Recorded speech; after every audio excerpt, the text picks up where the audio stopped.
Another edition of The Locker Room. We'll talk JSU, Alabama, Auburn football, and so much more. So stay with us inside The Locker Room.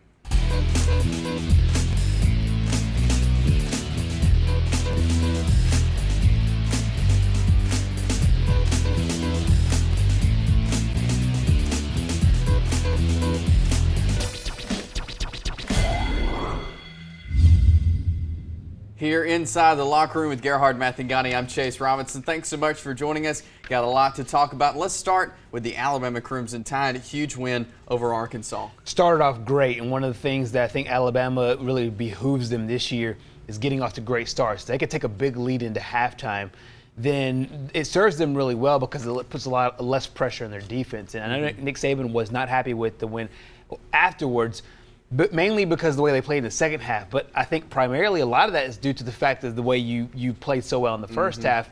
But that defense, I will give them credit because they were able to create 5 turnovers, score multiple touchdowns once again, and then getting a big win on the road against Arkansas.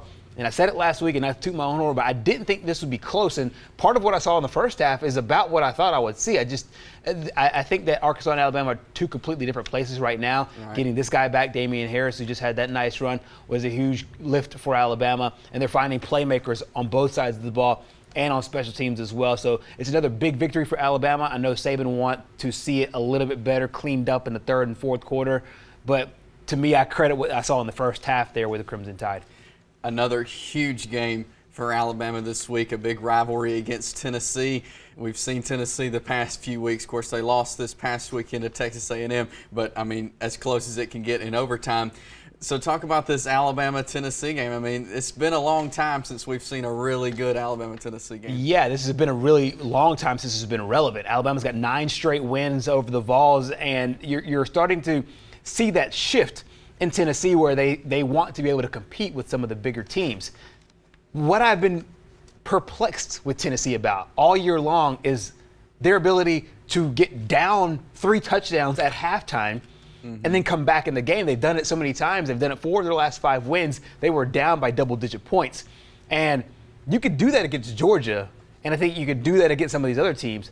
I don't think you do this against Alabama, and I think that's the perfect storm because you take the way Alabama played in the first half against Arkansas. They do that exact same thing. I think that Tennessee will create themselves in enough of a hole, and that defense is good enough and now motivated because of the way they played last week that they can stay in that hole. Good thing for Tennessee is that game is in Rocky Top, and they'll have the home crowd on their side, but last week was in Fayetteville, and they had the home crowd on their side. I think that Alabama right now is on a different plane, and then you talk about the fact that Tennessee's got some added pressure on defense because they're losing some players. Danny O'Brien's one of the guys that's been out. Jared Reeves-Maybin, he's also out as well. Key injuries on that defense mixed with a Tennessee team that gets down at halftime with an Alabama team who's played well in the first half of games. Do you see where I'm going with this? Yeah. It seems like a perfect storm for another blowout, but we'll see because Josh Dobbs is a leader and he creates a lot of good things for his team. We'll see how they do in Rocky Top. Well, here's Nick Saban this week as they prepare for the Tennessee Vols. Tennessee, I think, has an outstanding team. They lost 1 game this year to Texas A&M, who also has an outstanding team in overtime. They have a lot of veteran players returning, I think 18 starters total from last year. Quarterback's doing an outstanding job for him. He's a dual threat guy that is very difficult to defend. They have a very good offensive scheme in terms of being able to run the ball and the explosive plays that they ever make with the skilled players that they have make them very, very difficult, to defend. And you can see that game Saturday, 2:30 on CBS. Next, the Jacksonville State Gamecocks opened up in OVC conference play this past Saturday against Tennessee Tech. Huge win for them as they open up conference play. Picked up right where they left off. 18th straight win in the OVC, and you're starting to see the separation from Jacksonville State and the rest of the teams in the league. Now, you still have teams like Eastern Illinois and Eastern Kentucky and Murray State who've played well as of late. Tennessee Tech is another one of those teams that can play well. They beat EIU earlier this year. But Jacksonville State is just in another class right now. And I think for JSU, it's about getting themselves better in relation to the playoff, not necessarily getting themselves better in relation to play other OVC teams. Not saying that they're boring or not saying that these games aren't fun to watch, but these are the kind of games that we expect out of Jacksonville State. And they kind of came off like Alabama did. great first half and then kind of took their foot off the gas pedal a little bit, and the score wasn't necessarily indicative of the way the game played out. But the biggest thing that I've noticed about JSU this year is what Coach Gross talked about during fall camp. He kept saying we need to create depth and create depth and create depth. And I know all the fans in the media, we like to talk about the starters, people who start, people who are getting the quote-unquote most of the playing time. But here is a perfect lesson in creating depth. Rock Thomas goes out, one of the stud transfers from Auburn, former Oxford High School star. Josh Clements comes in, another former SEC player at Kentucky. He has over 100 yards, scores 3 touchdowns. Depth is so important on this team, but across football. But this is a classic, perfect example of the reason why creating depth in the offseason is so key in the regular season. They got Austin Peay this Saturday, continuing conference play. Austin Peay, they've been down the past few years. Right. What will JSU have to do to keep this going probably without Rock Thomas? Yeah, without Rock, they'll have to go back to Josh Clements and be able to rely on him. But judging the way he played against a better Tennessee Tech team, because let's just face it, Tennessee Tech is better than Austin Peay. Austin Peay is 0-5, and they have a new coach, so give them credit. Well, they'll continue to build their program. But right now, Austin Peay, if you were to put a spread in this game, it'd be 50 points, just because the way JSU is able to play offensively, and Austin Peay still building, but they're still building from the ground floor up, and JSU right now is looking across the penthouse on the elevator. I think that for JSU, it's just a matter of remaining focused from the first quarter to the fourth quarter. I don't think Tennessee Tech or Austin Peay has any chance to upset them, but I think that JSU's in a perfect place right now to set themselves up well moving forward. Well, here's Coach John Gross this week as they prepare for Austin Peay. They're a much improved team. I think what I've seen yesterday. Coaches do start on Sunday, starting to look at this week's opponents. So we got a good look at them last night, and they're offensively kind of Jekyll and Hyde. Sometimes they'll score 7 points, and sometimes they'll bust out for 35 points, and that's not anything to do with their opponent. I mean, I think the opponent's been pretty much the same. So they were 21-21 in the fourth quarter with EIU, so they're capable playing good football. It's right now with I think the youth of their team and where they're at, they're kind of sporadic in how they play. So we expect to get their best, and we got to be ready to play. And you can see that game 1 p.m. right here on TV 24. Auburn has this week off, but another huge win last week against SEC rival Mississippi State. Alabama, JSU, and Auburn all kind of won in similar fashion. They all took a big lead in halftime and then played well to keep the lead and win the football game. I think Auburn's case is a little bit different because they are going through this transition of Gus Malzahn calling plays to Gus Malzahn taking his hands off the wheel, so to speak, and letting other people kind of take it. And I think what we're seeing is the evolution of the offense under offensive coordinator Rhett Lashley, and we're seeing the results of that. They've scored over 90 points in the previous 2 games, and I know one was against a lesser opponent in Louisiana Monroe, but credit what they did the other day against Mississippi State, another big game on the road. And they're getting great play out of their quarterback in Sean White. He's very efficient, 14 of 18 for 204 yards last week. You can't get much better than that. He had a 90.8 QBR, and Cameron Petway came up big as well. Talk about the JSU situation where the running back goes out, first string running back goes out. But they created enough depth because Cameron Petway came in and rushed for almost 170 yards and 3 touchdowns, similar to the way Josh Clements did for JSU, filling in for Rock Thomas. Depth is big on this team, playing efficiently on offense, and that defensive line is doing what we thought this would happen at the beginning of the year. Well, again, Auburn has this week off. Again, we'll get you ready for that Arkansas game coming up next week. We're going to grab a timeout. When we come back, we'll talk some high school football and volleyball, so stay with us here in the locker room.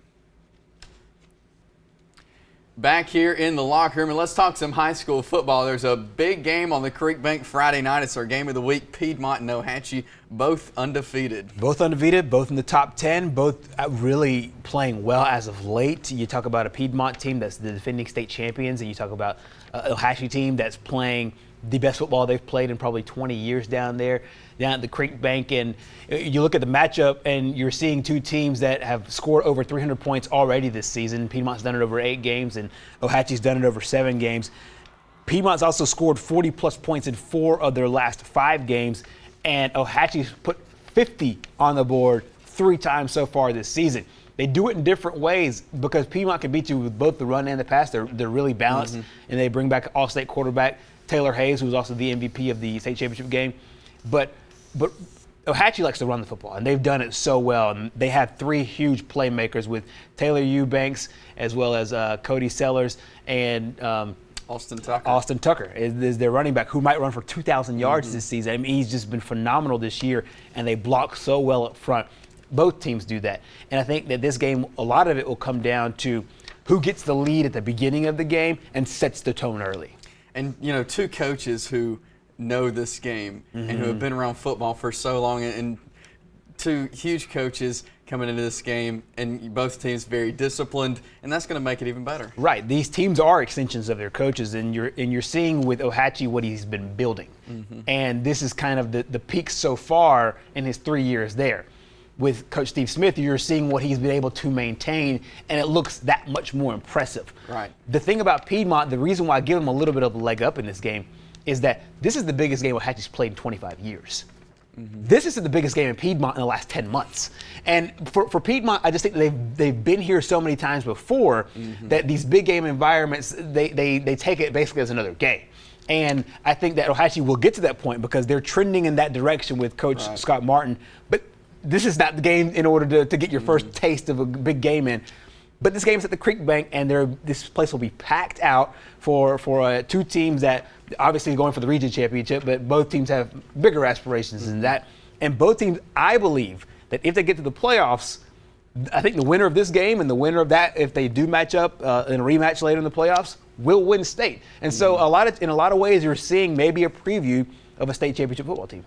Well, we mentioned both of those teams in the top 10 in their classification. So let's take a look at the Alabama Sports Writers Association high school football rankings, and we'll start with Class 6A. They're Blunt leading, followed by Hillcrest, Tuscaloosa, and Oxford there in the number 3 spot. Yeah, Oxford, so far all season long, they have destroyed the teams they're supposed to destroy, and they've played well against the teams that are good in this region. When you talk about teams like Southside last week or 2 weeks ago when they got a big 3-point win, I'm interested to see what they're going to do this week when they play Pell City. It's another big game for a region championship, but I like the way the Oxford Yellow Jackets are trending as we head to the playoffs.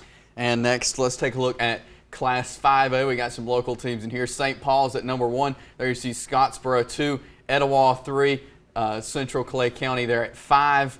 So some of our local teams there, a big game for Clay Central this week, and Etowah, Scottsboro, same region there at 2 and 3. Yeah, that's going to be the interesting game because you talk about like in 6A when you have Oxford and Pell City. Now you have in a situation with 5A 2 teams in the same region that are in the top 3 in the state of Alabama, and I think that this game will not only just tell us about the region championship and all of that. Both these teams have state championship aspirations, and both of them, actually everybody in 5A, is looking up to the defending state champion in St. Paul. But I think that this game will bode well for Coach Drew Knowles and his guys moving forward, and we'll see if Dalton Hyatt and this team can score some points against Scottsboro. And let's take a look at Class 4A. There you see UMS Wright at number 1, Andalusia at 2. There you see Leeds at 5, and the Jacksonville Golden Eagles there at number 6, and Handley there tied for in the 9 spot. Yeah, we've talked so much about Leeds over the past however many years, and this is a team that Piedmont beat. And I know we're going to look at 3A in a bit, but just keep in mind that Piedmont beat this Leeds team. Right. We've seen Jacksonville. Jacksonville's good. And we've seen Madison Academy over the years. As a trio of teams that you would expect in any year can do well, and especially with Madison Academy and Leeds to take it off of the state championship. We'll see how everything shakes out in the north or in the south with UMS Wright and Andalusia. We'll see how they do. But another team I'm looking forward to is Handley because I think they're trending in the right direction right now.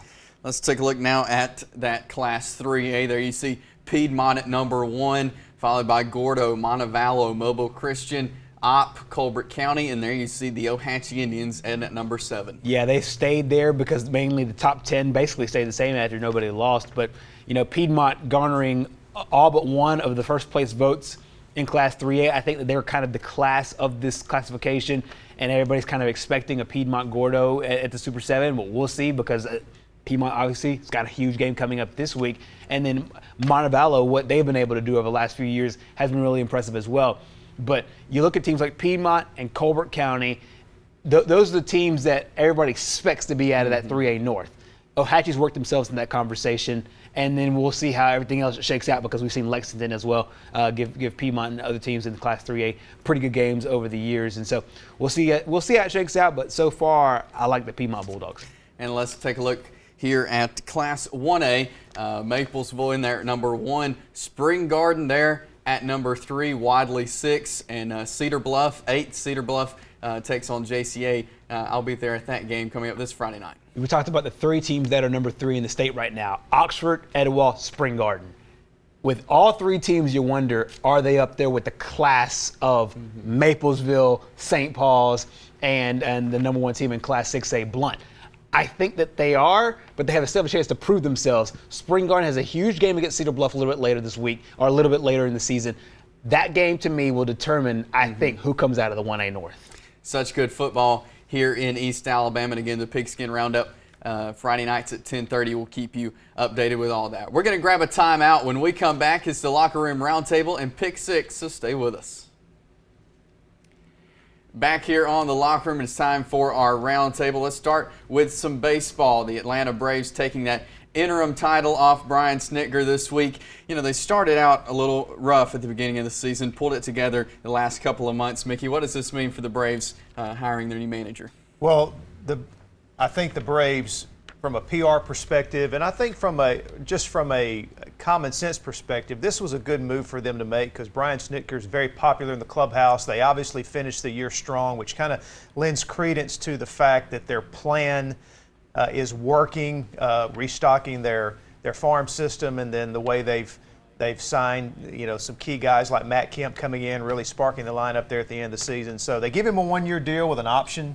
So if it doesn't work out, it's pretty obvious to everybody that they need to move on. So I think from the PR perspective and just a good baseball move, I think this was the right decision. Not to mention, it's a perfect transition with this new team going to this kind of unfamiliar place, so to speak. And I think that he kind of gives them a little bit more balance moving forward. They won 20 of their last 30 games to end the season and 37 and 35 after the All-Star break. So he had the team trending in the right direction. I think as long as he works with management well in order to get the talent they need down there to stabilize, don't have these crazy lofty expectations, but just continue to build, I think the Atlanta Braves are in a good spot. Well, let's move to college football now. This past weekend, due to Hurricane Matthew, the Florida LSU game was postponed. Gerhard, I'll start with you. What is this? They haven't rescheduled yet. Right. They don't have any plans to yet. What does this do to the SEC with not playing this game? I'm fascinated by the fact that the SEC didn't come up with a plan early enough, because what they wanted to do was take both of Florida and LSU's non-conference home games, which are moneymakers for those teams because you can able to at least to make a gate and a concession stand with money. They wanted to buy that game out. That way both teams can play November 19th in Gainesville. So Florida still gets their home game and LSU does not get their home game. And Joe Oliva, to his credit, the AD for the LSU Tigers, he said, we're not doing that. We're not going to take away our home game and go play in Gainesville for another home game. On top of the fact they're playing that game in the crunch of another set of huge games, Alabama being one of the games in that mix. I believe that this game will not be played. And if they don't come up with some kind of concession, LSU or the SEC is going to pay off big time. I'm also flabbergasted how they didn't come up with the same kind of system that Georgia and South Carolina did. Because Georgia and South Carolina, they made it up. They played it on Sunday. They went head-to-head with the NFL, but I'm not sure what the ratings were, but I'm sure they were solid, right, especially for a Sunday game. I'm flabbergasted by this whole situation. I think both teams will lose a game, and it might end up costing LSU a division title. Yeah, I think the big thing for me is how it plays out in the standings and in the race for the division titles. I'm not really thinking LSU is going to be in the mix right. at the end of the year, but Florida is and will be. So that'll be the thing to watch. And staying with college football now, it's time for our Pick Six as we take a look at our last week's standings now. And there you see 4-1 last week for me. Gerhard 3-2. Mickey 4-1 as well. Mickey still in the lead there at 24-11 as we take a look at this week's picks. And we'll start with the Alabama Crimson Tide in Tennessee. Mickey? It's tempting. This has kind of been the game. Everybody, or at least I know a lot of people thinking Alabama could be vulnerable going up to Neyland Stadium and taking on Tennessee. But Tennessee they cannot beat Alabama with a good half and a bad half, and they haven't proven to me they can put two great ones together, which is what it would take. So I'm going with Alabama. Like I said at the top of the segment, this is a perfect setup for a blowout kind of game. Alabama playing well in the first half, Tennessee playing terrible. Not to mention that Tennessee has multiple injuries on defense. They won't come back. I think that Alabama gets a win and maybe even a big win in Knoxville. I got the Crimson Tide in this one as well. Next, Ole Miss at Arkansas. Well, I don't think I have ever gotten Arkansas right. When I pick them to win, they lose. When I pick them to lose, they win. So I guess Arkansas is going to win this weekend because I'm picking Ole Miss. I'm in the same boat here, but I honestly think that Ole Miss is the best team that has multiple losses in this league, and they played a really, really, really tough schedule. But I like the Rebels on the road. I'm going with the Ole Miss Rebels. Next, the Ohio State Buckeyes and Wisconsin. You know, don't count out Wisconsin, but it's just cannot pick against Ohio State so far for me, so I'm going with the Buckeyes. Very, very few atmospheres will be a true test for Ohio State than at night in Madison against Wisconsin. But I like the Buckeyes way too much in this one. I like Ohio State to win on the road. I think it's going to be a close one. I had a hard time picking this one, but I'm going with Ohio State as well. Next, another SEC matchup, Missouri at Florida. Florida for me, no doubt. Yeah, this one I think is easy. I think that Missouri's still building under Coach Barry Odom, and I think that Florida right now is rolling. They have their quarterback back in Luke Del Rio. I think the Gators get the big win. I got the Gators as well. Next, North Carolina State at Clemson. Clemson, I think they're just too strong at home. Yeah, Clemson's found their stride really ever since I think the Louisville game. I think that Clemson wins this one going away. I got Clemson as well. And finally, another ACC matchup in Wake Forest at number 14, Florida State. Florida State should win this one at home. This is one of those kind of games where everybody is sitting at home thinking, why in the world are they picking Florida State and Wake Forest? I think Wake Forest keeps this one interesting, but I can't go with the Demon Deacons. I got to go with Florida State. I got Florida State in this one as well, and we'll let you know how we do coming up next week on the show. That'll do it for this week's edition of The Locker Room. Have a great week, and we'll see you next week.